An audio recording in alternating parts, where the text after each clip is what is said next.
First things first, we saw you with some heavy strapping around your right knee yesterday, which got us all a little bit worried. Yeah.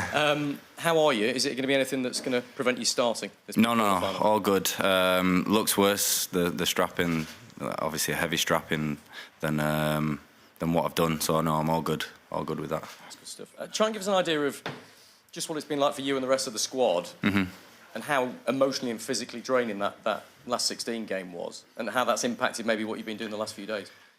I think how we've managed our time,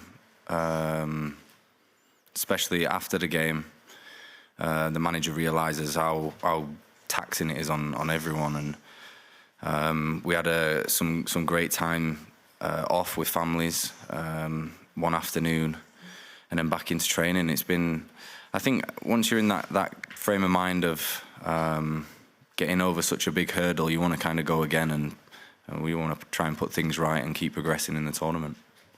It sounds like Gareth has been trying some different things in training, moving formations around and that sort of thing a little bit. Does it feel like there's a new game plan kind of evolving for this really business end of the tournament?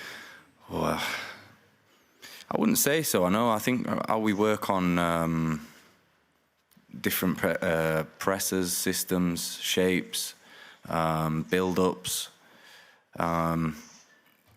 As I spoke to you before, I said, we've got to improve as a team and how we're playing our football, and we've worked really hard on trying to do that and get the best out of us as players and as a collective.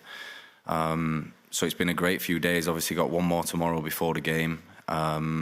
Hopefully, can fine-tune a few things that we've worked on over the past 2 days and see where it takes us.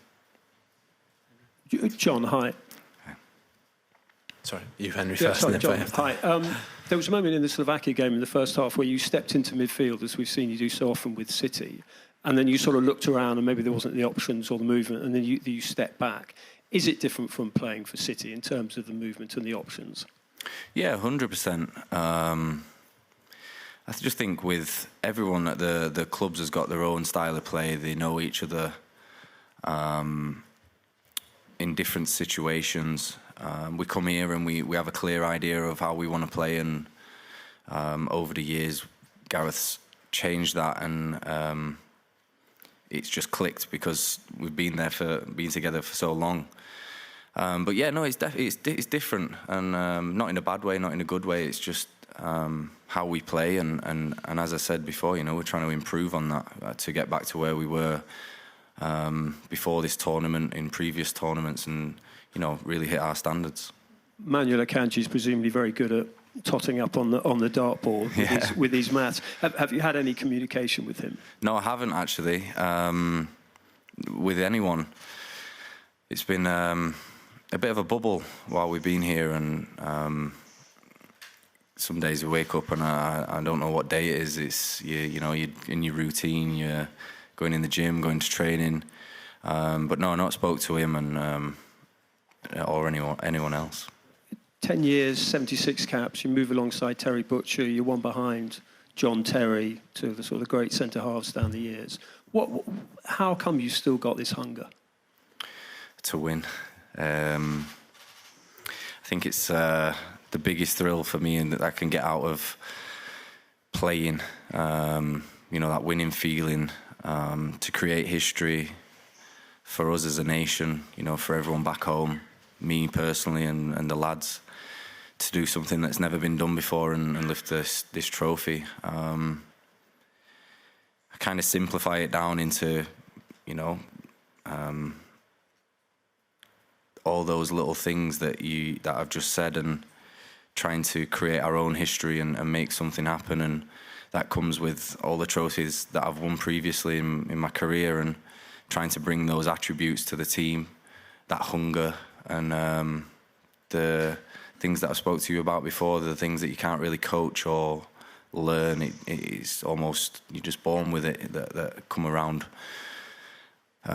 winning a football game or going that extra yard to try and make this happen. That's the dream, that's the belief that I definitely have. Thanks, Henry. Faye, then Rob Harris. Hey, John. Hi. Okay. On Manuel Akanji, obviously you know his game really well. How much is that helping in the preparations for this game? Yeah,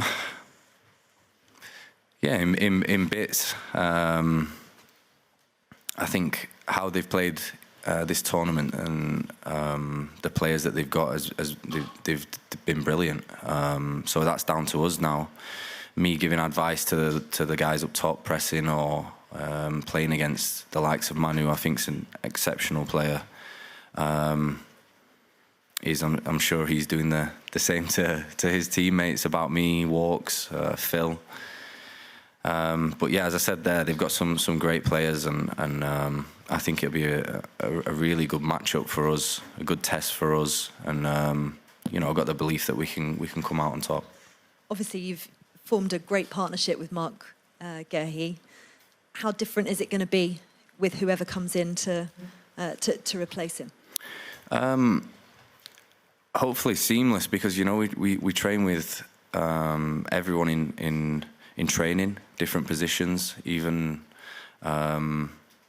different scenarios as well. So it makes it seamless, and that's a good thing for us.